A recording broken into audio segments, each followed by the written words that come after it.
రాజకీయాల్లో ఎన్నో చూస్తూ ఉంటాం. కానీ ఇంత నికృష్టమైన ఇంత నీచమైన రాజకీయాన్ని మాత్రం ఎవరు కూడా చూసి ఉండరు. 22 కౌన్సిలర్ స్థానాలు ఉన్నాయి. 22 కౌన్సిలర్ స్థానాలు ఉంటే 14 స్థానాలు మనం గెలుచుకున్నాం. అంటే అవుట్ రైట్ మెజారిటీ వచ్చింది. వచ్చిన తర్వాత చర్చనే లేదు. అక్కడేం పెద్ద చర్చించడానికి ఏం లేదు, తర్కించడానికి ఏం లేదు.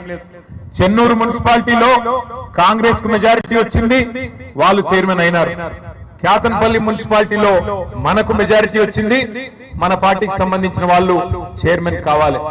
కానీ ఒక్క మున్సిపాలిటీ కోసం, ఒక్క మున్సిపాలిటీకి, ముఖ్యంగా మంత్రి గారి నియోజకవర్గం కాబట్టి, మంత్రి వివేక్ గారి నియోజకవర్గం కాబట్టి, ఆయన అహం దెబ్బతిన్నది కాబట్టి ఆయన మొత్తం ఇందిరమ్మ రాజ్యాన్ని తలపించే విధంగా, ఇందిరమ్మ రాజ్యం అంటే ఆనాటి ఎమర్జెన్సీ రోజులను తలపించే విధంగా, ఏదో పక్క దేశం మీదకి యుద్ధానికి పోయినట్టు సైనికుల కవాతు నిర్వహించినట్టు క్యాతనపల్లిలో మరి పెద్ద ఎత్తున దాదాపు 1000 మంది పోలీసులను పెట్టి, ఆనాడు మా కోవాలక్ష్మి గారు ఇన్ఛార్జ్ ఉండే, తమ్ముడు సుమన్ అక్కడనే ఉండే, వాళ్ళ ఇంటి ముంగట్టుకెళ్లే కౌన్సిలర్లను భయభ్రాంతులకు గురి చేస్తూ 1000 మంది పోలీసులతో కవాతు నిర్వహించినారు.